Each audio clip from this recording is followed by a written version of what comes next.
검은색 고급 세단이 중앙시장 입구에 멈춰 섰다. 평화로운 시장의 일상을 깨는 날카로운 소음에 모든 상인들의 시선이 집중됐다. 차에서 내린 정장 차림의 중년 남성이 30년간 같은 자리에서 김밥을 팔아온 89세 박순자 할머니에게 깊이 허리를 숙였다. 회장님, 모시러 왔습니다. 더 이상 미룰 수 없습니다. 그 한마디에 시장은 얼어붙었다. 할머니의 손에 들려있던 김밥 칼이 바닥에 떨어졌다. 30년간 단 하루도 쉬지 않고 2,500원짜리 김밥을 팔던 그 손에서 내가 회장이라고. 할머니의 목소리는 떨렸지만 그 눈빛은 달라졌다. 30년 동안 모든 사람들이 알던 소박한 김밥 노점 할머니의 눈빛이 아니었다. 그것은 한국 최대 재벌 그룹의 회장이 가진 날카로운 눈빛이었다. 누구도 몰랐다. 매일 새벽 4시에 일어나 재료를 손질하고 비가 오나 눈이 오나 같은 자리를 지켰던 이 할머니의 진짜 정체를. 그리고 오늘 그 비밀이 드러나는 순간이 왔다. 안동시 중앙시장 근처 어느 작은 골목길 모퉁이에 자리한 김밥 노점은 30년 동안 그 자리를 지켜왔습니다. 새벽 첫 버스를 타고 출근하는 사람들부터 밤늦게 귀가하는 취객들까지 이곳을 지나는 모든 이들에게 박순자 할머니의 김밥은 특별한 존재였습니다. 89세라는 놀라운 나이에도 불구하고 할머니는 매일 새벽 4시면 어김없이 일어나 김밥 재료를 손질하기 시작했습니다. 순자 할머니 김밥은 뭐가 다른지 30년을 먹어도 질리지가 않아요. 동네 주민들의 말처럼 할머니의 김밥은 특별했습니다. 값비싼 재료를 쓰는 것도 아니고 화려한 기술이 들어가는 것도 아닌데 할머니 손에서 만들어지는 김밥은 언제나 완벽한 맛을 자랑했습니다. 한 줄에 2,500원이라는 믿기 힘든 가격에도 불구하고 할머니는 절대 재료를 아끼지 않았습니다. 내가 평생 먹을 음식을 왜 아끼겠어? 내가 먹고 싶은 맛으로 만들어야지. 할머니의 철학은 단순했습니다. 그 단순함이 30년 동안 변함없는 맛을 유지할 수 있었던 비결이었을지도 모릅니다. 매일 아침 7시부터 저녁 7시까지 비가 오나 눈이 오나 할머니는 그 자리를 지켰습니다. 유일한 예외는 매달 셋째 주 월요일이었는데 그날만큼은 무슨 일이 있어도 장사를 하지 않았습니다. 동네 사람들은 할머니가 병원에 가는 날이라고 생각했지만 어느 누구도 확실히 아는 사람은 없었습니다. 할머니, 오늘은 김밥이 더 맛있네요. 아침마다 김밥을 사가는 고등학생 민수가 말했습니다. 그래. 내가 오늘 밥을 좀 더 공들여 지었거든. 시험 잘 보고 와. 할머니는 항상 그렇게 손님 하나하나를 기억했습니다. 누가 무슨 일이 있는지, 누구의 아이가 태어났는지, 누구의 부모가 아픈지까지. 할머니의 김밥 노점은 단순한 음식점이 아니라 동네의 소통 창구였습니다. 하지만 가끔 할머니의 노점 앞에 멈추는 검은색 고급 세단은 동네 사람들의 호기심을 자극했습니다. 정장을 차려입은 중년 남성이 내려 할머니와 짧게 대화를 나누고 갈 때마다 할머니의 표정은 미묘하게 변했습니다. 그날은 항상 할머니가 평소보다 일찍 가게를 정리했습니다. 할머니, 아까 오신 분은 누구세요? 한 번은 용기를 내어 물어본 단골 손님에게 할머니는 그저 웃으며 오래된 친구의 아들이라고만 답했습니다. 그 이상의 설명은 없었습니다. 할머니의 손은 주름지고 굳은 살이 박혀 있었지만 김밥을 마는 솜씨만큼은 프로페셔널했습니다. 그런데 가끔 할머니가 김밥을 마는 데 집중하지 않을 때 그 손은 마치 다른 사람의 우아한 여인의 손처럼 보였습니다. 특히 할머니가 옛날 이야기를 할 때면 그 목소리와 말투가 시골 할머니라기보다는 교양 있는 도시 여성의 그것에 가까웠습니다. 할머니, 외국어도 할 줄 알아요? 어느 날 미국에서 온 관광객이 할머니의 노점을 찾았을 때 놀랍게도 할머니는 유창한 영어로 대화를 나눴습니다. 그 모습을 본 동네 사람들은 놀라움을 감추지 못했습니다. 젊었을 때 조금 배웠어. 다 까먹었는데 가끔 생각나네. 할머니는 별일 아니라는 듯 넘겼지만 그 영어 실력은 단순히 조금 배운 수준을 넘어서는 것이었습니다. 할머니의 작은 노점 옆에는 항상 깨끗한 보자기가 깔려 있었고 그 위에는 검은 가방이 놓여 있었습니다. 할머니는 그 가방을 늘 가까이 두었고 누구도 그 가방에 손을 대는 것을 허락하지 않았습니다. 가끔 할머니는 손님이 없을 때 그 가방에서 작은 노트를 꺼내 무언가를 적곤 했습니다. 요즘 젊은 사람들은 기억력이 좋아도 다 적어놓더라고. 나같이 늙은이는 더 그래야지. 할머니의 설명이었지만 그 노트를 흘끗 본 사람들은 그것이 단순한 메모가 아니라 꼼꼼한 계산과 복잡한 숫자들로 가득하다는 것을 알아챘습니다. 할머니의 매일은 단조로웠습니다. 새벽에 일어나 재료를 손질하고 노점을 열고 김밥을 마는 일의 반복. 하지만 매주 화요일 오후 3시가 되면 할머니는 어김없이 골목 안쪽으로 들어가 공중전화를 이용했습니다. 5분, 길어야 10분 정도의 통화였지만 그 통화가 끝나고 돌아오는 할머니의 표정은 항상 복잡했습니다. 때로는 안도, 때로는 걱정, 때로는 결의에 찬 표정. 할머니, 누구한테 그렇게 꼬박꼬박 전화하세요? 궁금증을 참지 못한 옆 과일 가게 주인의 질문에 할머니는 미소와 함께 대답했습니다. 늙은이가 아직도 자식 걱정하는 거지 뭐. 멀리 있어서 일주일에 한 번씩 안부 전하는 거야. 그것이 할머니가 공중전화에 대해 말한 전부였습니다. 할머니의 작은 노점 주변에는 항상 사람들이 모여 있었습니다. 김밥을 사러 온 손님들도 있었지만 그저 할머니와 이야기하기 위해 찾아오는 사람들도 많았습니다. 할머니는 마치 오래된 도서관처럼 지혜와 경험을 품고 있었고 사람들은 그것을 느끼고 찾아왔습니다. 요즘 애들은 공부만 시키고 인성은 안 가르치니 문제지. 한 번은 할머니가 학부모에게 조언했습니다. 지식은 책에서 얻을 수 있어도 지혜는 삶에서 얻는 거야. 그 말을 들은 학부모는 감탄했고 다음 날 아이를 데리고 와서 할머니께 인사를 시켰습니다. 할머니의 김밥값은 30년 동안 크게 오르지 않았습니다. 처음에는 500원, 지금은 2,500원. 물가 상승률을 생각하면 터무니없이 저렴한 가격이었습니다. 때때로 단골들이 할머니, 이제 값 좀 올리세요. 이러다 장사 못해요라고 걱정했지만 할머니는 언제나 같은 대답을 했습니다. 내가 부자 되려고 김밥 파는 거 아니야. 사람들 배고플 때 한 끼 든든하게 먹이는 게 내 보람이지. 그런 할머니에게 사람들은 감사의 마음을 다양한 방식으로 표현했습니다. 누군가는 신선한 채소를 가져왔고 누군가는 따뜻한 손뜨개 목도리를, 또 누군가는 할머니의 허리 통증에 좋다며 파스를 건넸습니다. 할머니는 그런 선물을 받을 때마다 마치 세상에서 가장 값진 보물을 받은 것처럼 기뻐했습니다. 내가 뭐 대단한 일 했다고 이런 걸 다 주나. 고마워요, 정말. 할머니의 감사 인사는 항상 진심이었습니다.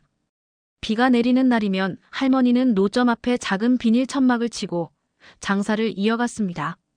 그런 날에도 손님들은 줄을 서서 기다렸고 일부러 우산을 두고 가는 손님도 있었습니다. 할머니가 집에 갈 때 우산이 있어야 한다는 걱정에서였습니다. 할머니는 그런 배려를 잊지 않고 다음 날 김밥 한 줄을 더 넣어주며 보답했습니다. 할머니의 한복 주머니 속에는 항상 작은 사탕이 들어있었습니다. 아이를 데리고 오는 손님들을 위해서였습니다. 우리 손주들 주려고 사둔 건데 멀리 살아서 자주 못 봐. 대신 너희가 먹어줘. 할머니가 아이들에게 사탕을 건넬 때마다 하는 말이었습니다. 그러나 가끔, 정말 가끔 할머니의 눈빛이 멀리 어딘가를 바라볼 때가 있었습니다. 그 순간만큼은 할머니가 89세 김밥 장수가 아니라 완전히 다른 삶을 살았던 혹은 살고 있는 누군가로 보였습니다. 그 눈빛은 깊은 바다처럼 많은 이야기를 품고 있었지만 누구도 그 깊이를 측정할 수 없었습니다. 내가 젊었을 때는 말이야. 할머니가 과거 이야기를 시작할 때면 마을 사람들은 귀를 기울였습니다. 하지만 할머니의 젊은 시절 이야기는 항상 모호했습니다. 구체적인 장소나 시간, 사람 이름이 언급되지 않았고 이야기의 끝은 항상 그런 시절도 있었지라는 말로 흐지부지 마무리되었습니다. 할머니의 손녀딸이라며 가끔 찾아오는 젊은 여성이 있었습니다. 세련된 차림새와 말투로 보아 도시에서 성공한 사람처럼 보였습니다. 할머니는 그 여성이 올 때마다 유독 밝은 표정을 지었고 둘은 오랜 시간 이야기를 나눴습니다. 하지만 이상하게도 그 여성은 다른 손님들과 거의 대화하지 않았고 할머니를 할머니라고 부르면서도 어딘가 어색함이 느껴졌습니다. 할머니의 노점 뒤편 작은 골목길에는 할머니가 30년 동안 살아온 단칸방이 있었습니다. 한 번은 갑작스러운 비로 할머니의 짐을 옮기는 것을 도와준 동네 청년이 그 방에 들어간 적이 있었습니다. 그가 본 할머니의 방은 놀라울 정도로 검소했습니다. 낡은 텔레비전과 작은 밥솥, 오래된 이불 몇 개가 전부였습니다. 하지만 방 한구석에는 작은 책장이 있었고 그곳에는 경제, 역사, 철학 관련 서적들이 가지런히 정리되어 있었습니다. 몇몇 책은 영어로 된 원서였고 책 사이에는 낡은 사진 앨범도 끼워져 있었습니다. 할머니, 책을 많이 읽으시나 봐요? 청년의 질문에 할머니는 잠시 당황하는 기색을 보이다가 이내 미소 지었습니다. 나이 들면 시간이 많아. 심심하면 책 보는 거지. 그 대답으로 대화는 끝났지만 청년의 머릿속에는 의문이 남았습니다. 김밥을 파는 89세 할머니가 왜 최신 경제 이론서와 영문 원서를 읽고 있는지. 할머니의 존재는 동네에서 너무나 당연한 것이었기에 사람들은 그녀의 삶에 대해 깊이 생각해보지 않았습니다. 30년 동안 같은 자리에서 김밥을 팔아온 할머니의 과거나 미래에 대해 궁금해하지 않았습니다. 할머니는 그저 그곳에 있었고 앞으로도 계속 그곳에 있을 것이라고 모두가 생각했습니다. 그런데 어느 날 그 평화로운 일상에 균열이 생겼습니다. 여느 때와 다름없이 아침 일찍 문을 연 할머니의 노점 앞에 검은색 고급 승용차 3대가 멈춰 섰습니다. 정장을 갖춰 입은 5명의 남녀가 차에서 내려 할머니에게 다가갔습니다. 그들 중 맨 앞에 선 중년 남성이 할머니에게 깊이 인사를 하며 말했습니다. 회장님, 모시러 왔습니다. 그날은 평범한 화요일이었습니다. 아침부터 내리던 보슬비가 그치고 햇살이 골목길을 비추기 시작했습니다. 노점상들이 하나둘 문을 열고 등교하는 학생들과 출근하는 직장인들로 시장길은 활기를 띠었습니다. 박순자 할머니도 평소와 다름없이 김밥 노점을 준비하고 있었습니다. 소금에 절인 단무지를 썰고 시금치를 데치고 계란말이를 만드는 할머니의 손놀림은 30년의 세월이 무색할 만큼 정확하고 빨랐습니다. 할머니, 오늘도 일찍 나오셨네요. 옆 떡볶이 가게 주인 김영숙 씨가 인사를 건넸습니다. 아이고, 나이 들면 잠도 줄더라고. 그냥 누워있느니 일하는 게 낫지. 할머니의 대답은 언제나 같았습니다. 평화로운 아침 풍경 속에서 갑자기 검은색 고급 세단 3대가 시장 입구에 나타났을 때 모든 사람들의 시선이 그곳으로 향했습니다. 좁은 시장 골목에 고급차가 들어오는 것 자체가 이례적인 일이었습니다.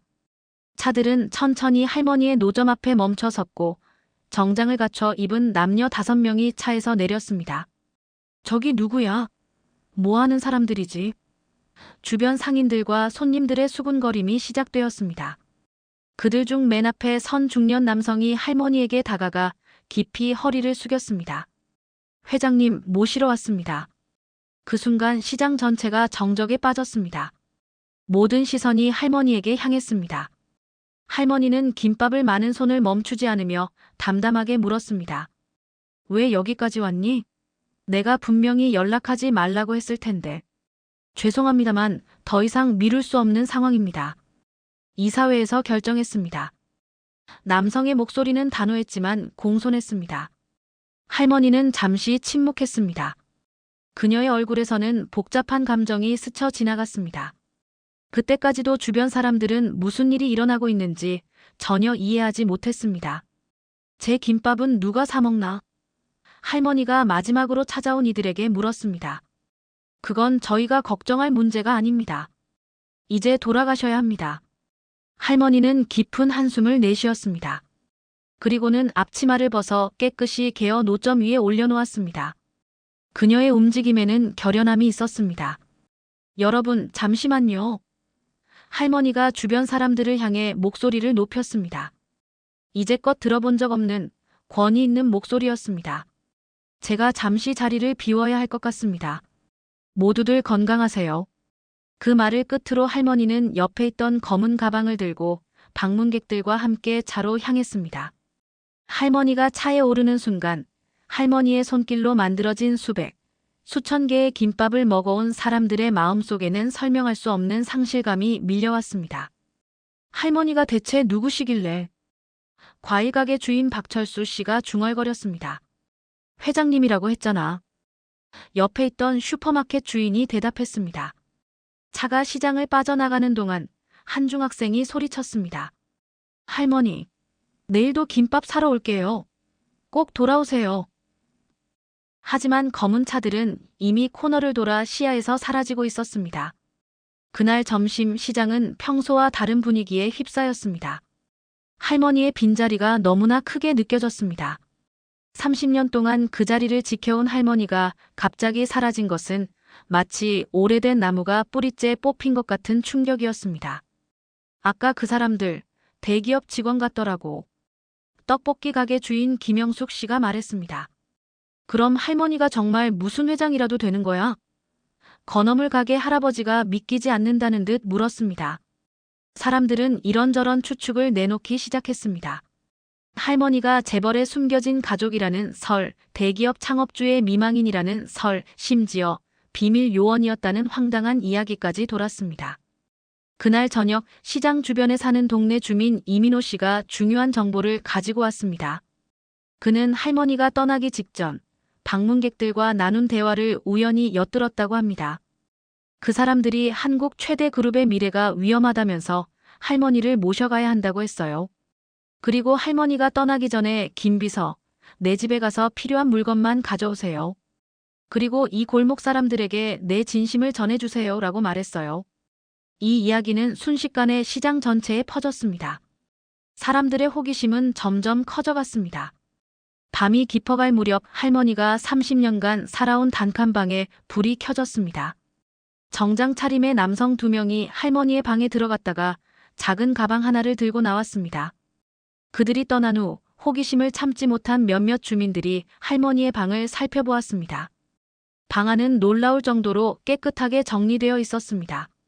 책장에 있던 책들은 모두 사라졌고 벽에 걸려있던 작은 액자 몇 개도 없어졌습니다. 하지만 방 한구석 작은 서랍장 위에는 봉투 하나가 놓여 있었습니다. 봉투 앞면에는 우리 동네 여러분께라고 적혀 있었습니다. 봉투 안에는 편지와 함께 여러 장의 봉투가 더 들어 있었습니다. 각 봉투에는 시장 상인들과 단골 손님들의 이름이 적혀 있었습니다. 편지의 내용은 다음과 같았습니다. 30년 동안 저를 이웃으로 받아주셔서 감사합니다. 갑작스럽게 자리를 비우게 되어 죄송합니다. 제가 누구인지 왜 떠나야 했는지 궁금하실 테지만 그건 중요하지 않습니다. 중요한 것은 여러분과 함께했던 시간이 제 인생에서 가장 행복한 시간이었다는 것입니다. 여러분 각자에게 작은 선물을 남깁니다. 부디 건강하시고 언젠가 다시 만날 수 있기를 바랍니다. 마이너스 순자 드림. 각 봉투 안에는 상인들과 단골들에게 맞춘 작은 선물과 개인적인 메모가 들어 있었습니다. 떡볶이 가게 김영숙 씨에게는 비법 양념 레시피와 함께 당신의 떡볶이는 서울에서 제일입니다 라는 메모가, 항상 할머니의 김밥을 사가던 대학생에게는 장학금 증서와 함께 꿈을 포기하지 마세요라는 응원의 메시지가 있었습니다. 이 모든 선물은 할머니가 김밥 장사를 하면서도 각자의 상황과 꿈을 세심하게 기억하고 있었다는 증거였습니다. 하지만 그 선물들은 또 다른 의문을 낳았습니다. 단순한 김밥 장수가 이런 선물을, 특히 상당한 금액의 장학금을 어떻게 준비할 수 있었을까? 다음 날 아침, 시장은 평소와 다른 활기로 가득 찼습니다. 사람들은 할머니의 정체에 대해 이야기하느라 바빴습니다. 그리고 그날 오후, 시장 입구에 다시 검은색 세단이 나타났습니다. 이번에는 한 대였고, 차에서 내린 것은 할머니의 손녀라고 알려진 젊은 여성이었습니다. 그녀는 시장 사람들 앞에 서서 정중히 인사했습니다. 안녕하세요. 저는 박순자 회장님의 비서 김유진입니다. 그 말 한마디로 시장은 다시 한번 술렁였습니다. 할머니께서 여러분께 안부를 전해달라고 하셨습니다. 그리고 이것을 드리라고 하셨습니다. 그녀는 작은 상자를 열었습니다. 안에는 할머니가 직접 만든 김밥이 가지런히 담겨 있었습니다. 할머니께서 마지막으로 새벽에 손수 만드셨습니다. 여러분과 함께 나누고 싶다고 하셨어요. 시장 사람들은 감동에 목이 메었습니다. 김밥을 나눠 먹으며 사람들은 그제야 할머니가 얼마나 특별한 존재였는지 깨닫기 시작했습니다. 할머니는 지금 어디 계신가요? 누군가 물었습니다. 김유진은 잠시 망설이다 대답했습니다. 회장님은 지금 중요한 경영 회의 중이십니다. 30년 만에 회사로 돌아가셨습니다. 그럼 다시 오실 건가요? 할머니의 김밥을 자주 사 먹던 학생이 물었습니다. 그건 아직 확실하지 않습니다. 하지만 회장님께서 이곳을 매우 그리워하신다는 것은 확실합니다. 김유진은 할머니에 대해 더 많은 것을 말하려 했지만 전화를 받고 급히 자리를 떠야 했습니다. 그녀가 떠나면서 남긴 말은 더 큰 호기심을 불러일으켰습니다. 회장님께서 30년 전 모든 것을 뒤로하고 이곳에 오신 이유가 있습니다. 그 이유를 알게 되면 여러분은 회장님의 김밥이 왜 그렇게 특별했는지 이해하게 될 겁니다. 그녀가 떠난 후 시장 사람들은 할머니에 대해 알고 있는 모든 것을 모아 퍼즐을 맞추기 시작했습니다. 30년 동안 할머니와 가장 가까웠던 떡볶이 가게 김영숙 씨가 중요한 정보를 제공했습니다. 할머니가 처음 이곳에 왔을 때를 기억해요. 비가 많이 오던 날이었어요. 고급스러운 옷을 입고 있었는데 완전히 젖어 있었죠. 그때는 40대 후반이었을 거예요. 말수가 적고 슬픈 눈빛을 가진 분이었어요. 처음에는 며칠만 머물 거라고 했는데 어느새 30년이 됐네요. 또 다른 단서는 할머니가 항상 읽던 신문에서 나왔습니다.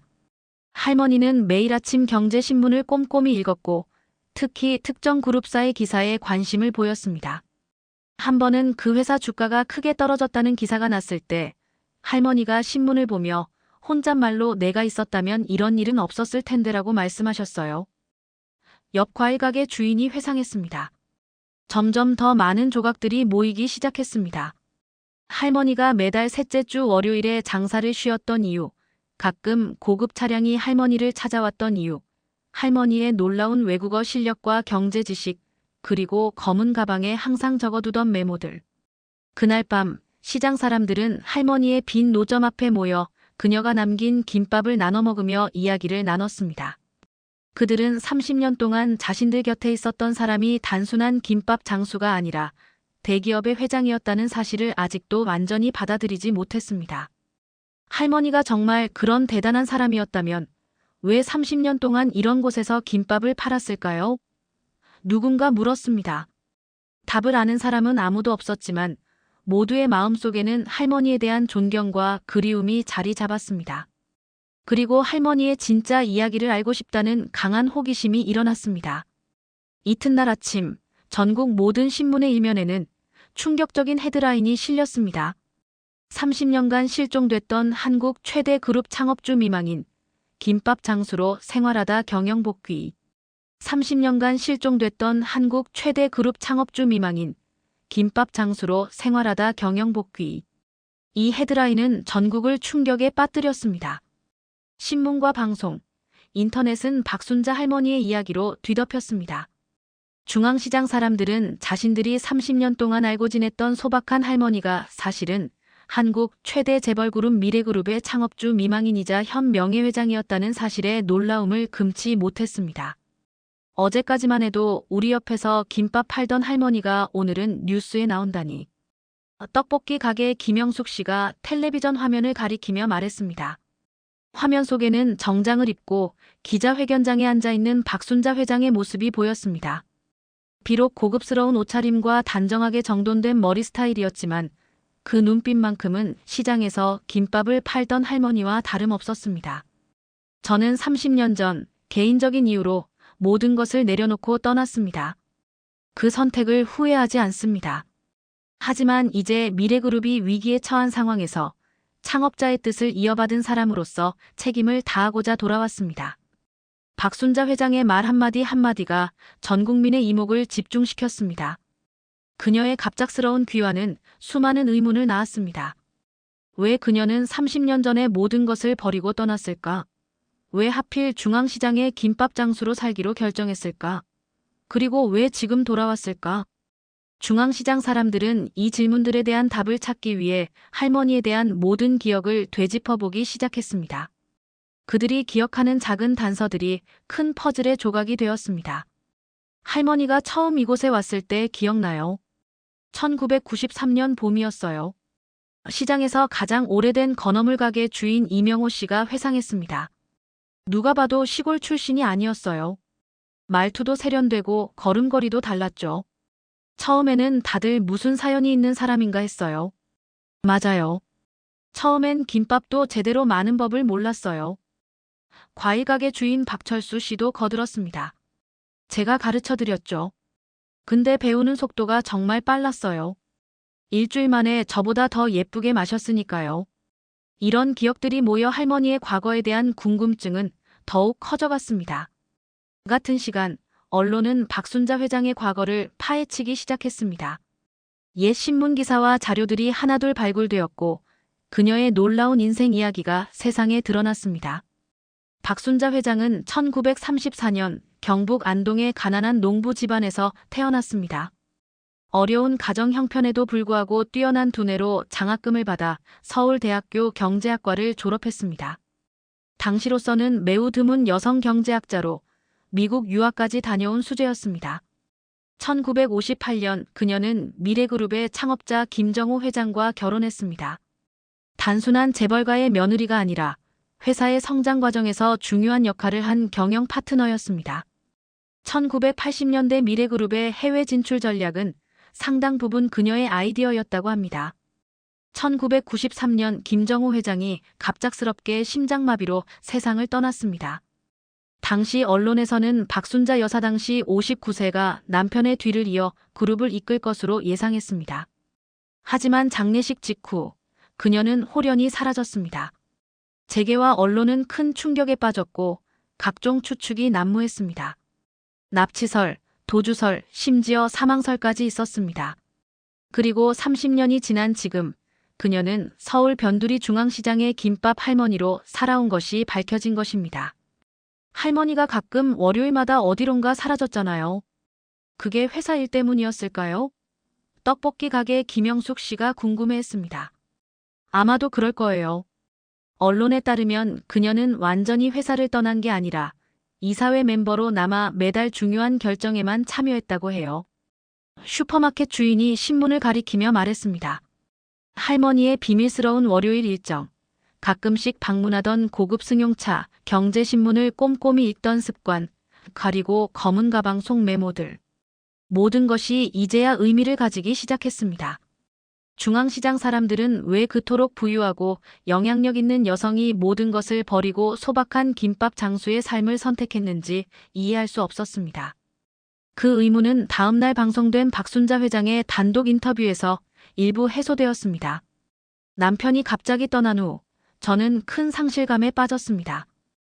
인터뷰에서 그녀의 목소리는 여전히 중앙시장의 할머니처럼 따뜻했습니다. 그런데 장례식 이후 벌어진 일들이 저를 더 힘들게 했습니다. 남편의 형제들과 일부 임원들이 경영권을 두고 다투기 시작했고 저와 제 아들은 그 과정에서 소외되었습니다. 그녀는 잠시 숨을 고르더니 계속했습니다. 특히 제 아들이 이런 상황에 큰 스트레스를 받았습니다. 그 애는 아버지처럼 사업가가 되고 싶어 했지만 권력 다툼 속에서 점점 지쳐갔습니다.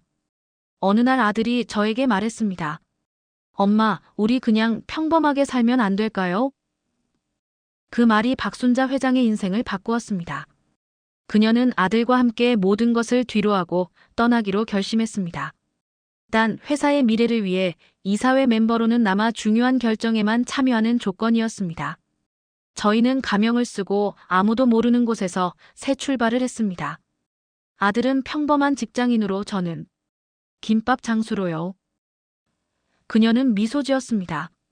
처음에는 너무 서툴러서 고생했지만 시간이 지날수록 그 삶이 저에게 진정한 행복을 가져다 준다는 것을 깨달았습니다. 인터뷰는 계속되었습니다. 제 아들은 10년 전 해외에서 사업을 시작했습니다. 그 애는 아버지의 DNA를 물려받았나 봐요. 결국 사업가의 길을 걷게 되었으니까요. 저는 그대로 중앙시장에 남았습니다. 그곳이 제 집이고 그곳 사람들이 제 가족이 되었으니까요. 그녀의 눈에 눈물이 고였습니다. 30년 동안 김밥을 팔면서 저는 사람들의 일상에 작은 행복을 드리는 일이 얼마나 가치 있는지 배웠습니다. 돈과 권력이 아닌 진짜 삶의 의미를 찾았다고 할까요? 인터뷰의 마지막 질문은 왜 지금 돌아왔느냐는 것이었습니다. 미래그룹이 위기에 처했습니다.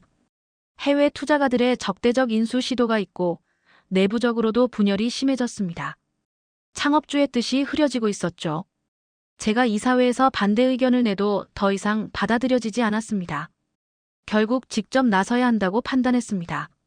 그녀의 목소리가 단호해졌습니다. 제 남편이 이 회사를 세운 이유는 단순히 돈을 벌기 위해서가 아니었습니다. 국가 경제에 기여하고 사회의 가치를 창출하기 위함이었습니다. 저는 그 정신을 지켜야 합니다. 인터뷰가 방송된 후 미래그룹의 주가는 급등했고 적대적 인수 시도는 중단되었습니다. 박순자 회장의 귀환은 기업뿐만 아니라 한국 사회 전체에 큰 반향을 일으켰습니다. 중앙시장 사람들은 이 모든 이야기를 들으며 할머니에 대한 기억을 다시 되짚었습니다. 그리고 깨달았습니다. 할머니가 김밥을 팔았던 것은 단순히 생계를 위해서가 아니었다는 것을. 그것은 그녀가 선택한 삶의 방식이었고 그곳에서 그녀는 진정한 행복을 찾았던 것입니다. 할머니 손님 가리지 않고 다 똑같이 대하셨어요. 단골이었던 택시기사 최대현 씨가 말했습니다. 부자든 가난한 사람이든 노인이든 아이든 모두에게 같은 미소로 김밥을 건네셨죠. 한 번은 제가 돈이 부족했는데 할머니가 다음에 주면 된다며 김밥을 주셨어요. 나중에 알고 보니 그런 경우가 많았대요. 할머니는 항상 베풀기만 하셨어요. 대학생 이수진 씨의 기억이었습니다. 박순자 회장의 이야기는 점점 더 많은 사람들에게 감동을 주었습니다. 그녀가 30년 동안 중앙시장에서 김밥을 팔며 번 돈의 상당 부분을 익명으로 기부해왔다는 사실이 밝혀졌습니다. 지역 아동센터, 독거노인 지원, 장학금 등 다양한 방식으로 꾸준히 사회에 환원해왔습니다.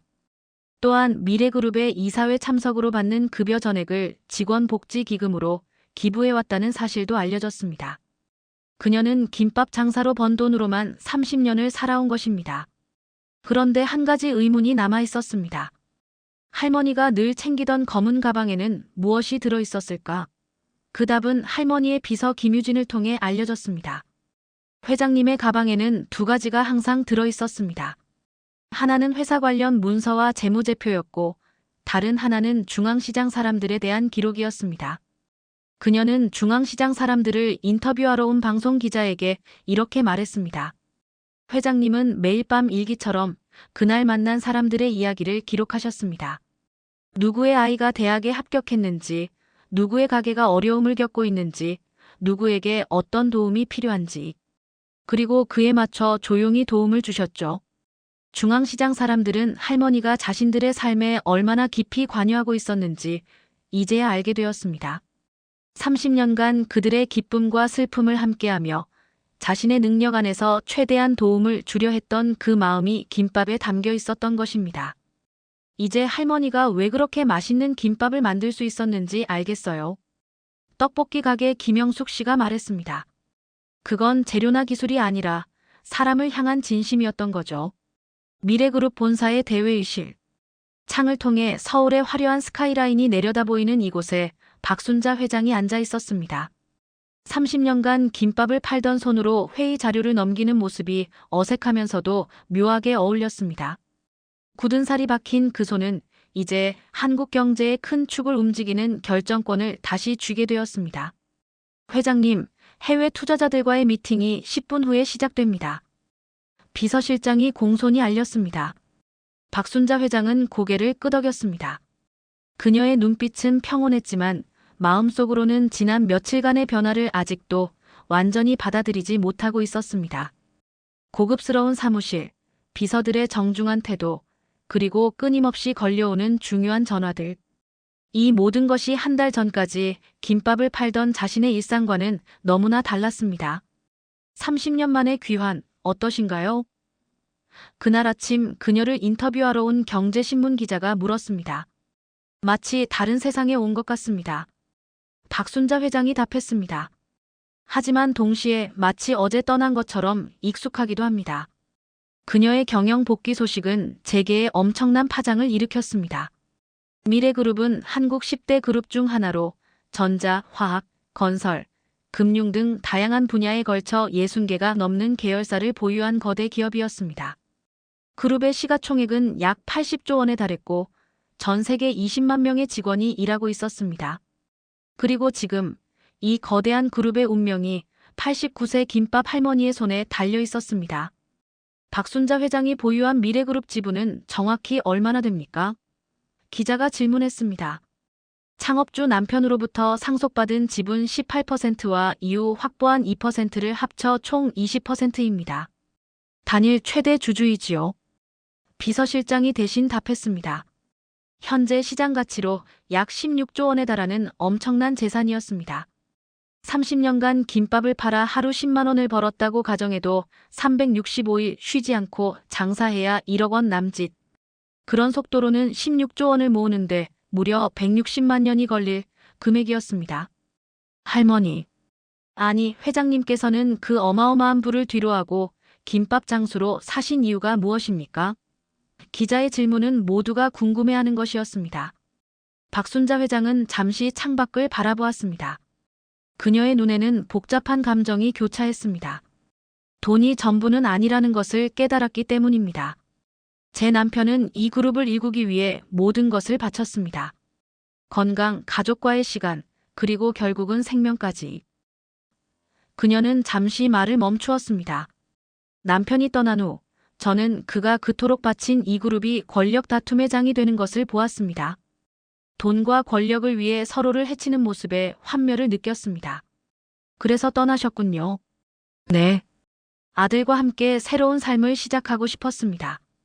아무도 우리가 누군지 모르는 곳에서 진정한 삶의 가치를 찾고 싶었죠.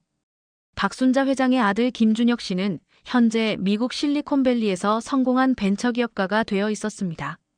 그는 어머니의 귀환 소식에 즉시 한국으로 돌아와 어머니를 지원하고 있었습니다. 어머니께서 항상 말씀하셨어요. 부는 나눌수록 커진다고.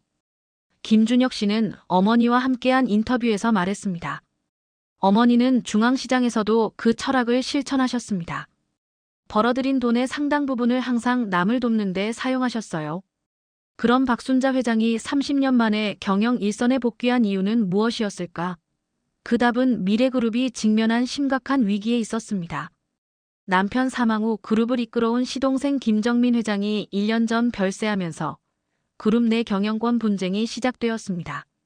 창업주의 혈통을 이어받은 조카들과 전문 경영인 출신 임원들 사이의 갈등이 심화되었고 여기에 해외 헤지펀드의 적대적 인수 시도까지 더해져 그룹은 존폐 위기에 처했습니다. 미래그룹의 핵심 가치는 사람 중심의 경영이었습니다. 박순자 회장이 설명했습니다. 남편은 항상 기업은 이윤 추구뿐 아니라 사회적 책임도 다해야 한다고 믿었죠. 하지만 최근 몇 년간 그룹은 그 가치를 잃어가고 있었습니다. 그녀의 말은 냉정했지만 그 속에는 깊은 아픔이 담겨 있었습니다. 남편이 평생을 바쳐 일군 기업이 본래의 가치를 잃어가는 것을 더 이상 지켜볼 수 없었던 것입니다. 회장님, 이사회에서 조카분들의 반발이 심하다고 들었습니다. 기자가 조심스럽게 물었습니다. 당연한 일입니다. 30년 만에 나타난 김밥 할머니가 갑자기 그룹 경영을 좌지우지하려 한다면 누구라도 불안할 테니까요. 박순자 회장은 담담하게 대답했습니다. 하지만 제가 가진 지분과 법적 권한은 분명합니다. 그리고 무엇보다 창업자의 뜻을 가장 잘 아는 사람은 저입니다. 박순자 회장의 복귀 직후 미래그룹의 주가는 20% 이상 상승했습니다. 시장은 그녀의 귀환을 긍정적으로 평가했고 해외 투자자들의 적대적 인수 시도도 일단 중단되었습니다. 하지만 내부적으로는 여전히 갈등이 계속되고 있었습니다. 김밥 장수 할머니가 무슨 경영을 알아? 이사회 멤버 중 한 명이 비공개 회의에서 한 말이 언론에 유출되어 논란이 되었습니다. 이에 박순자 회장은 놀라운 대응을 했습니다. 저는 30년간 김밥 장수로 살았지만 그 30년 동안 매달 이사회 자료를 검토하고 중요한 결정에 참여해왔습니다. 또한 김밥 장사를 통해 현장 경영이 무엇인지 배웠습니다. 고객이 무엇을 원하는지, 재료 원가가 얼마나 중요한지, 직원 물론 저는 혼자였지만의 건강과 행복이 서비스 품질에 어떤 영향을 미치는지.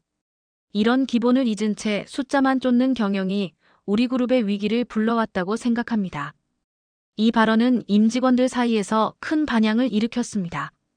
특히 중간 관리자들과 일선 직원들 사이에서 박순자 회장에 대한 지지가 급속도로 확산되었습니다. 처음에는 반신반의했어요. 89세 할머니가 이런 대기업을 이끌 수 있을까 의문이었죠. 미래전자의 생산라인 팀장 박민수 씨가 말했습니다. 하지만 회장님이 직접 저희 공장을 방문해서 직원들 한 명 한 명과 대화를 나누는 모습을 보고 생각이 바뀌었습니다. 30년 만에 처음으로 회장이 우리의 이야기를 들어주는 것 같았어요. 박순자 회장의 첫 경영 행보는 현장 방문이었습니다. 그룹 내 주요 공장과 사업장을 직접 방문하여 직원들의 이야기를 듣고 작업 환경을 살폈습니다. 89세의 나이에도 불구하고 그녀는 하루에 3곳 이상을 방문하는 강행군을 이어갔습니다. 회장님, 건강이 걱정됩니다. 비서실장이 우려했습니다. 30년 동안 하루 12시간씩 서서 김밥을 만들었는데 이 정도는 문제 없어요. 박순자 회장의 대답은 단호했습니다. 현장 방문을 마친 후 그녀는 곧바로 개혁에 착수했습니다. 가장 먼저 한 일은 임원 인사였습니다. 성과만을 강조하며 직원들을 압박해온 일부 고위 임원들을 교체하고 현장에서 인정받는 중간 관리자들을 발탁했습니다. 또한 직원 복지 예산을 대폭 늘리고 비정규직의 정규직 전환을 추진했습니다. 우리 회사의 진정한 자산은 건물이나 기계가 아니라 사람입니다. 전 직원에게 보낸 이메일에서 그녀는 이렇게 강조했습니다. 제가 중앙시장에서 배운 가장 큰 교훈은 사람을 진심으로 대하면 그 진심이 반드시 돌아온다는 것입니다. 그녀의 개혁은 재무적인 부분에도 미쳤습니다. 그동안 단기 성과에 집중하여 무리한 확장과 인수를 추진해온 전략을 수정하고 본업 강화와 내실 다지기에 집중했습니다. 또한 그룹 내 불필요한 계열사 간 순환 출자를 정리하고 지배구조를 투명하게 개선했습니다. 회장님의 경영 스타일이 너무 보수적이라는 비판도 있습니다. 한 경제 전문가가 평가했습니다. 하지만 현재 미래그룹의 상황을 고려하면 이런 안정 중심의 전략이 오히려 적절할 수 있습니다. 박순자 회장의 개혁은 시장의 신뢰를 얻었고 미래그룹의 주가는 계속해서 상승했습니다. 해외 투자자들도 그녀의 리더십을 긍정적으로 평가하기 시작했습니다. 그녀는 놀라운 인물입니다. 글로벌 투자은행의 아시아 담당 이사가 말했습니다. 89세의 나이에 30년간의 공백을 뛰어넘어 이런 개혁을 추진하는 리더십은 전 세계적으로도 드문 사례입니다. 하지만 모든 것이 순탄한 것만은 아니었습니다. 그룹 내 일부 세력, 특히 전임 회장의 측근들은 여전히 박순자 회장의 경영 방식에 반발하고 있었습니다. 그들은 은밀히 모여 대책을 논의했고 심지어 그녀의 정신 상태를 문제 삼아 경영권을 박탈하려는 시도까지 계획했습니다. 지금 우리 그룹을 이끄는 사람이 중앙시장에서 김밥 팔던 할머니라니 국제 비즈니스 파트너들이 어떻게 생각하겠습니까? 한 임원이 비밀회의에서 말했습니다. 게다가 89세라는 나이. 분명 인지 능력에도 문제가 있을 겁니다. 이 음모는 곧 박순자 회장의 귀에 들어갔습니다. 30년간 중앙시장에서 살면서 그녀는 사람들의 속마음을 읽는 능력이 더욱 예리해져 있었습니다. 어느 날 저녁 그녀는 자신을 반대하는 임원들을 자신의 집무실로 불렀습니다. 그들이 긴장한 표정으로 들어서자 박순자 회장은 미소를 지으며 말했습니다. 여러분의 걱정 이해합니다. 30년 만에 나타난 노인네가 갑자기 모든 것을 바꾸려 하니 불안하겠죠. 임원들은 당황한 표정으로 서로를 바라보았습니다. 하지만 제가 분명히 말씀드리겠습니다. 박순자 회장의 목소리가 단호해졌습니다. 저는 미래그룹의 법적 소유주이자 최대 주주입니다. 그리고 무엇보다 이 회사의 창업 정신을 가장 잘 아는 사람입니다. 여러분이 저를 신뢰하든 말든 제가 가야 할 길은 정해져 있습니다. 박순자 회장의 집무실에서 나온 임원들의 표정은 복잡했습니다. 그들은 박 회장의 단호함 앞에서 더 이상 반대 의견을 내놓지 못했습니다. 임원들이 떠난 후 박순자 회장은 창가로 다가가 서울의 야경을 바라보았습니다. 마음 한구석에서는 여전히 중앙시장의 작은 김밥 노점이 그리웠습니다. 할머니, 오늘도 늦게까지 일하시네요. 김유진 비서가 차를 들고 들어왔습니다. 유진아, 나 좀 데려다 줄래? 박순자 회장이 갑자기 말했습니다. 네. 어디로 모실까요? 중앙시장에 자정이 가까운 시간, 박순자 회장은 평소처럼 정장 차림이 아닌 소박한 옷으로 갈아입고 중앙시장을 찾았습니다. 시장은 이미 문을 닫았지만 그녀가 30년간 김밥을 팔았던 그 자리에는 여전히 그녀의 흔적이 남아 있었습니다. 누군가 그 자리에 작은 화분들을 놓아두었고 박순자 할머니의 자리라는 팻말도 세워져 있었습니다. 다들 할머니를 많이 그리워하나 봐요. 김유진이 말했습니다. 박순자 회장은 말없이 그 자리에 앉았습니다. 30년 동안 매일같이 앉았던 그 자리는 이제 낯설게 느껴졌습니다. 하지만 동시에 이 소박한 공간에서 그녀는 지금 집무실에서보다 더 편안함을 느꼈습니다. 내가 여기서 김밥 팔 때가 더 행복했을까? 그녀가 혼잣말처럼 중얼거렸습니다. 회장님. 김유진이 걱정스러운 표정으로 그녀를 바라보았습니다. 괜찮아. 그냥 잠깐 생각에 잠겼을 뿐이야. 박순자 회장은 미소를 지었습니다. 이제 돌아가자. 다음 날 아침 미래그룹은 충격적인 소식을 발표했습니다. 박순자 회장이 자신의 지분 중 상당 부분을 직원복지재단에 기부한다는 내용이었습니다. 그룹 지분의 약 5%, 시가 4조 원에 달하는 엄청난 금액이었습니다. 이번 결정은 미래그룹의 진정한 주인이 누구인지 다시 한번 생각하게 하는 계기가 되었으면 합니다. 박순자 회장은 기자회견에서 말했습니다. 이 회사를 키운 것은 경영진만이 아니라 수십 년간 묵묵히 일해온 모든 직원들입니다. 이 발표는 재계에 큰 파장을 일으켰습니다. 일부에서는 시대착 오적 결정이라고 비판했지만 대다수의 여론은 박순자 회장의 과감한 결단을 지지했습니다. 특히 미래그룹 직원들의 사기는 크게 높아졌습니다. 처음에는 믿기 힘들었어요. 우리 같은 평직원들이 회사의 주인이 된다니. 미래전자 생산직 김영철 씨는 인터뷰에서 말했습니다. 30년 넘게 근무했지만 처음으로 이 회사가 정말 내 회사라는 느낌이 들었습니다. 직원 지분 신탁 제도는 미국과 유럽의 일부 기업에서 시행되고 있지만 한국의 대기업에서는 전례가 없는 일이었습니다. 박순자 회장의 이 결정은 한국 재계의 지배구조에 대한 새로운 논의를 불러일으켰습니다. 하지만 박순자 회장의 변화는 여기서 그치지 않았습니다. 그녀는 미래그룹 본사 근처에 할머니의 김밥이라는 작은 식당을 열었습니다. 이 식당은 그녀가 중앙시장에서 팔던 김밥과 동일한 레시피로 만든 김밥을 판매했고 수익금 전액은 소외계층 지원에 사용되었습니다. 이 식당이 미래그룹의 진정한 정신을 상징했으면 합니다. 개업식에서 그녀는 말했습니다. 정성과 진심으로 만든 음식이 사람들에게 행복을 주듯 우리 기업도 진정성 있는 제품과 서비스로 사회에 기여해야 합니다. 더 놀라운 것은 박순자 회장이 매주 금요일 오후에는 직접 이 식당에서 김밥을 만든다는 것이었습니다. 89세의 나이에도 불구하고 그녀는 여전히 김밥을 마는 솜씨가 놀라울 정도로 능숙했습니다. 회장님, 너무 무리하시는 것 아닌가요? 걱정하는 비서의 말에 박순자 회장은 웃으며 대답했습니다. 내가 30년 동안 매일 12시간씩 김밥 팔았는데 일주일에 한 번 3시간이 뭐가 힘들어? 오히려 이렇게 손을 움직이니 건강해지는 것 같아. 할머니의 김밥 식당은 순식간에 유명해졌습니다.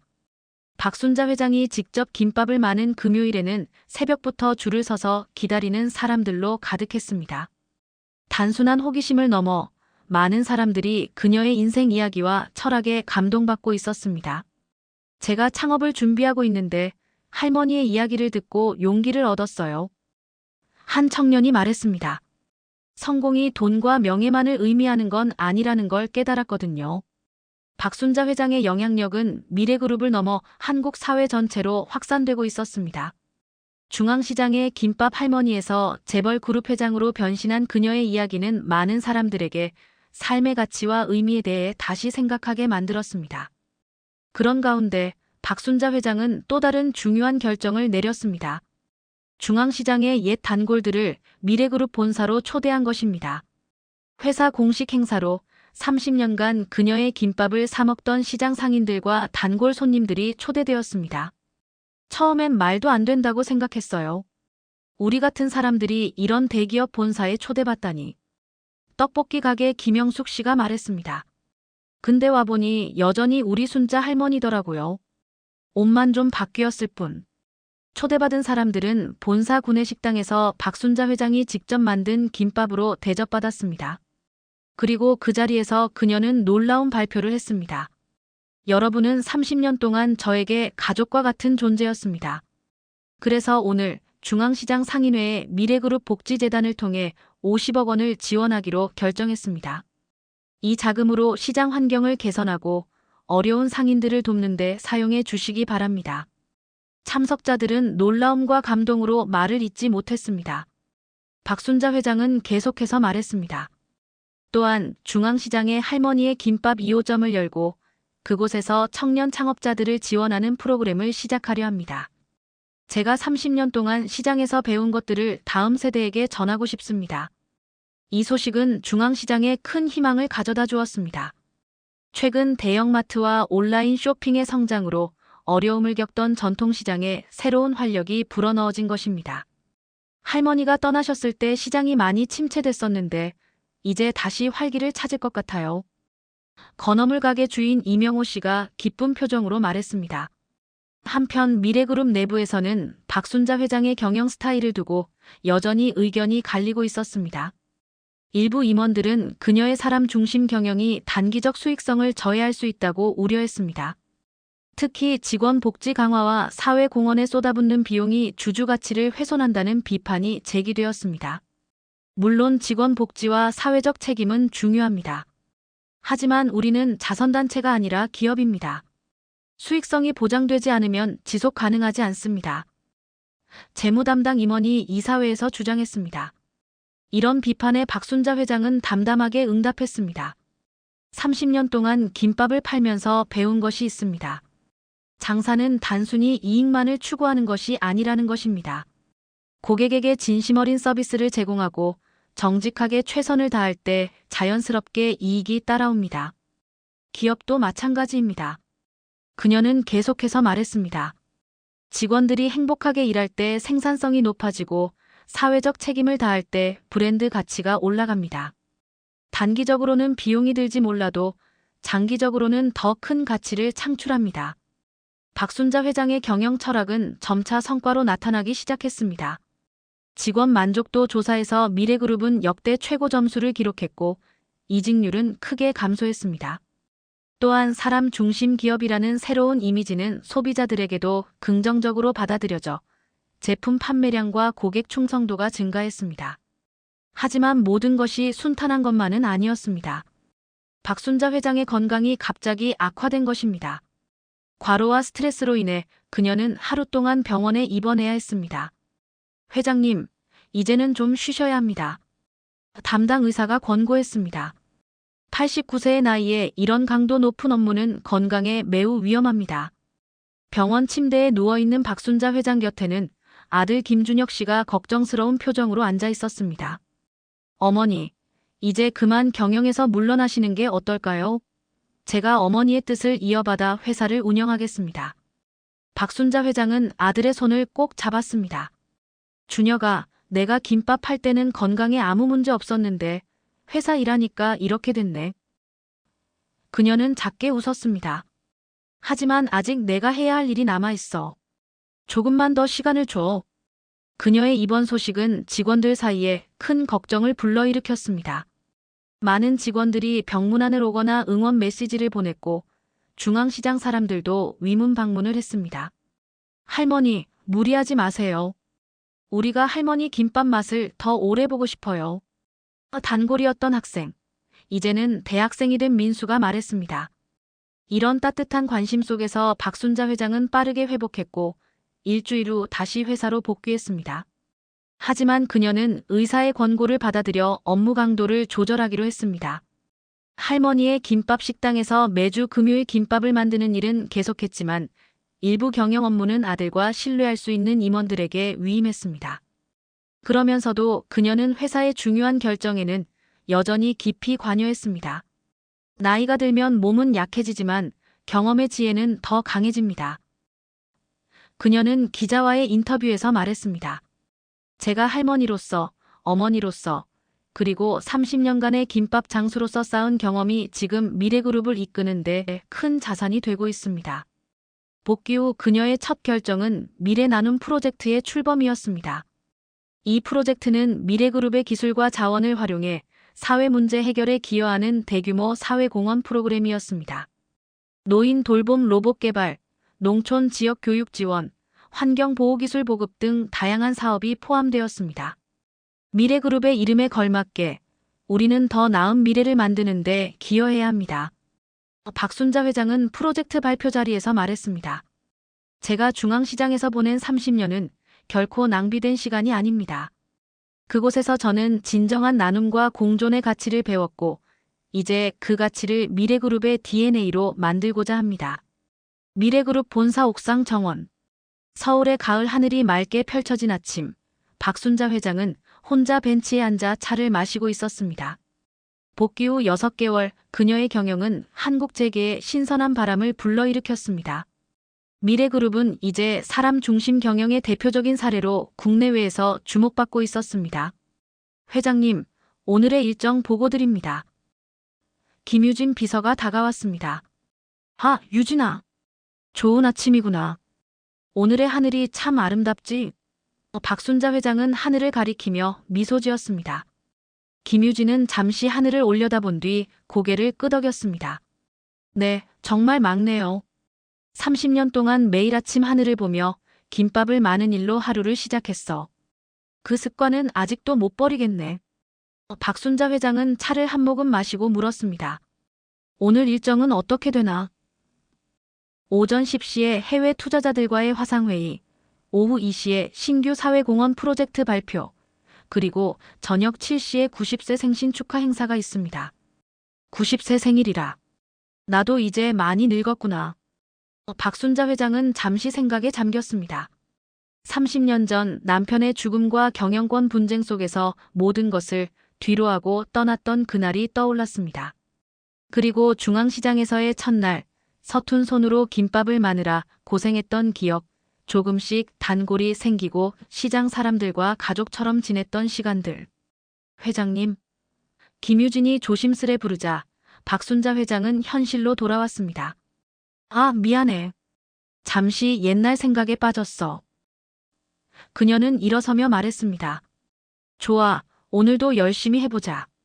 90세 생일을 앞둔 박순자 회장은 지난 6개월간 자신이 이룬 변화를 돌아보고 있었습니다.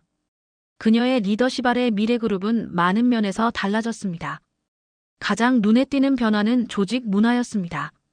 과거의 권위적이고 경직된 분위기 대신 직원들의 의견이 존중받고 자유롭게 의사소통하는 문화가 자리 잡았습니다.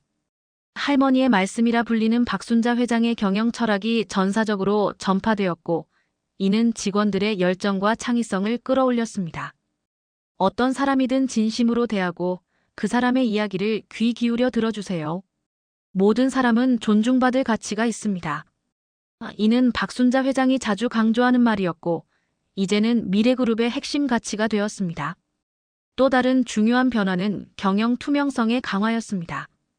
박순자 회장은 과거 복잡하게 얽혀있던 계열사 간 순환 출자를 정리하고 의사결정 과정을 투명하게 공개했습니다. 이는 해외 투자자들의 신뢰를 얻는 데 큰 역할을 했습니다. 김밥을 팔 때도 항상 재료를 아낌없이 보여드렸어요. 고객이 무엇을 먹는지 알 권리가 있으니까요. 그녀는 경영 투명성에 대해 이렇게 설명했습니다. 기업도 마찬가지입니다. 주주와 고객, 직원들은 회사가 어떻게 운영되는지 알 권리가 있습니다.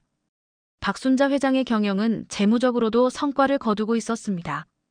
미래그룹의 주가는 그녀의 복귀 이후 35% 상승했고 매출과 영업이익도 꾸준히 증가했습니다. 특히 사람 중심 기업이라는 새로운 브랜드 이미지는 젊은 소비자층에게 큰 호응을 얻었습니다. 처음에는 김밥 할머니의 감성 경영이 통할까 의심했어요. 한 경제 전문가가 말했습니다. 하지만 결과를 보세요. 기업의 사회적 가치가 중요해진 시대에 박순자 회장의 경영 철학은 오히려 미래지향적입니다. 그날 오전 해외 투자자들과의 화상회의에서 박순자 회장은 미래그룹의 향후 5년 계획을 발표했습니다. 그 계획에는 환경 친화적 기술 개발, 직원 역량 강화, 그리고 글로벌 사회공헌 확대 등이 포함되어 있었습니다. 미래그룹은 단순한 이익 창출을 넘어 더 나은 세상을 만드는 데 기여하고자 합니다. 그녀의 말에 투자자들은 큰 박수로 화답했습니다. 회의가 끝나고 박순자 회장은 점심시간을 특별한 방식으로 보내기로 했습니다. 그녀는 본사 구내식당에서 직접 김밥을 만들어 직원들에게 대접했습니다. 이제는 미래그룹의 전통이 된 이 행사는 매달 한 번씩 열렸습니다. 할머니의 김밥 정말 맛있어요. 신입사원 한 명이 환하게 웃으며 말했습니다. 고마워. 우리 손잡벌 되는 친구야. 더 먹고 싶으면 또 가져가. 박순자 회장은 손수 김밥을 건네며 말했습니다. 구내식당은 웃음소리로 가득했습니다. 직원들은 CEO와 이렇게 자연스럽게 대화를 나누는 경험이 처음이었습니다. 그들의 눈에는 박순자 회장이 무섭고 권위적인 재벌 총수가 아니라 정겨운 할머니처럼 느껴졌습니다. 제가 처음 미래그룹에 입사했을 때는 경영진을 마주치면 고개를 숙이고 인사만 하는 게 전부였어요. 20년 근속한 중견 관리자가 말했습니다. 지금은 회장님과 직접 대화하고 제 아이디어를 자유롭게 말할 수 있다는 게 아직도 신기해요. 오후 2시, 박순자 회장은 미래그룹의 새로운 사회공헌 프로젝트 중앙시장 리본리본 발표 자리에 섰습니다. 이 프로젝트는 전국의 전통시장을 현대적으로 재개발하면서도 고유의 문화와 정체성을 보존하는 것을 목표로 했습니다. 저는 30년 동안 중앙시장에서 살며 전통시장의 가치를 깊이 이해하게 되었습니다. 박순자 회장이 말했습니다. 전통시장은 단순한 상거래 공간이 아니라 사람과 사람이 만나고 정을 나누는 공동체입니다. 이 가치는 보존되어야 합니다. 프로젝트의 첫 대상은 물론 그녀가 30년간 김밥을 팔았던 중앙시장이었습니다. 시장 현대화 사업은 이미 진행 중이었고 올해 안에 완공될 예정이었습니다.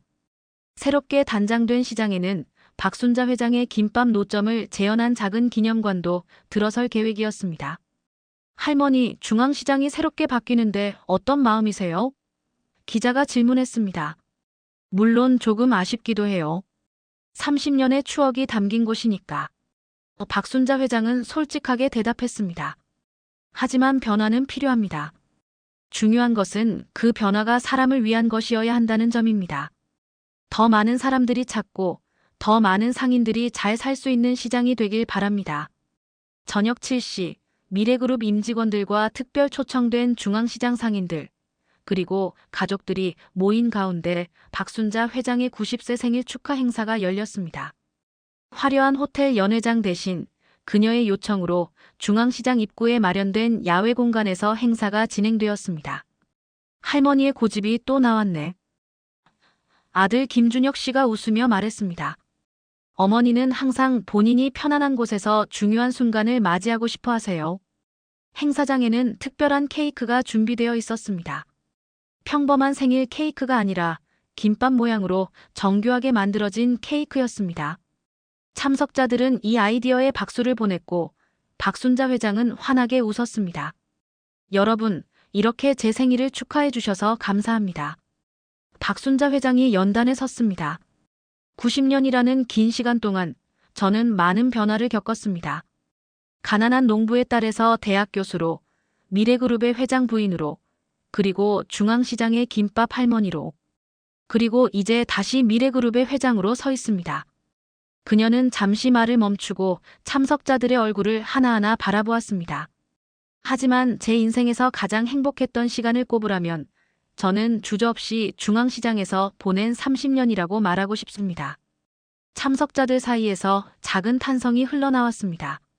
김밥을 팔며 저는 진정한 삶의 가치가 무엇인지 배웠습니다. 돈과 권력, 명예가 아니라 사람과의 진실한 관계, 매일의 작은 행복, 그리고 누군가에게 도움이 되는 삶이 진정한 가치라는 것을 말입니다. 박순자 회장은 잠시 감정이 북받쳐 말을 이어가지 못했습니다. 그녀의 아들이 다가와 어머니의 손을 잡아주었습니다. 오늘 제 90번째 생일에 저는 중요한 결정을 발표하고자 합니다. 그녀는 다시 목소리를 가다듬었습니다. 저는 제 개인 재산의 대부분을 사회에 환원하기로 결정했습니다. 미래재단을 설립하여 교육 환경, 노인 복지에 집중적으로 투자할 것입니다. 참석자들 사이에서 놀라움의 탄성과 함께 박수가 터져 나왔습니다. 또한 저는 1년 후 미래그룹의 회장직에서 물러날 계획입니다. 제 아들 준혁이가 저의 경영 철학을 이어받아 회사를 이끌어 나갈 것입니다. 이 발표에 참석자들은 더욱 놀라워했습니다. 특히 김준혁 씨는 어머니의 갑작스러운 발표에 당황한 듯 보였습니다. 마지막으로 저는 은퇴 후 다시 중앙시장으로 돌아가려 합니다. 물론 매일 12시간씩 김밥을 팔지는 않겠지만 그녀는 웃으며 말을 이었습니다.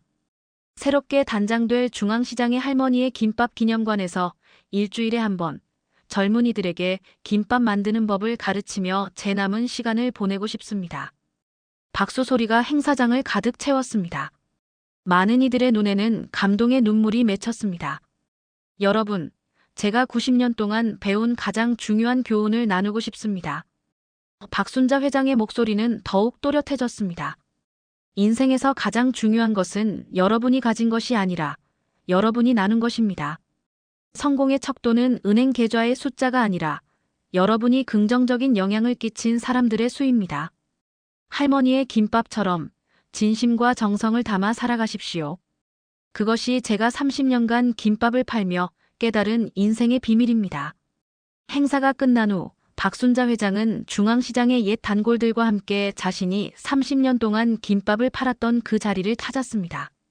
건설 중인 시장의 한쪽에는 그녀의 옛 노점 자리가 보존되어 있었습니다. 할머니, 정말 다시 여기로 오실 거예요? 떡볶이 가게 김영숙 씨가 물었습니다. 그럼 내가 약속했잖아. 박순자 회장은 미소 지었습니다. 이곳이 내 진짜 집이니까. 그녀는 노점 자리에 앉아 한동안 말없이 주변을 바라보았습니다. 30년의 세월이 주마등처럼 스쳐 지나갔습니다. 수많은 사람들의 얼굴, 그들과 나눈 대화, 함께 나눈 웃음과 눈물. 할머니, 무슨 생각을 그렇게 하세요? 비서 김유진이 물었습니다. 박순자 회장은 깊은 숨을 내쉬며 대답했습니다. 30년 전 모든 것을 뒤로하고 이곳에 왔을 때는 정말 아무것도 없었어. 이제 와서 생각해보니 그때 내가 버린 것보다 얻은 것이 훨씬 많았구나 싶어. 90세 생일을 맞은 그날 밤, 박순자 회장은 본사 근처의 고급 아파트가 아닌 중앙시장 근처의 오래된 단칸방에서 하룻밤을 보내기로 했습니다. 그 방은 그녀가 30년 동안 살았던 곳으로 지금은 비어 있었지만 미래그룹에서 보존하고 있었습니다. 간소한 방, 낡은 가구들, 그리고 창밖으로 보이는 시장의 풍경. 박순자 회장은 이 모든 것이 그립고 편안하게 느껴졌습니다. 그녀는 오래된 앨범을 펼쳐 중앙시장에서의 추억이 담긴 사진들을 하나하나 살펴보았습니다. 다시 돌아왔네. 그녀는 작게 중얼거렸습니다. 이제 정말 집에 온 것 같아. 그날 밤 89세 김밥 할머니이자 한국 최대 그룹의 회장인 박순자는 오랜만에 평온한 미소를 지으며 잠이 들었습니다.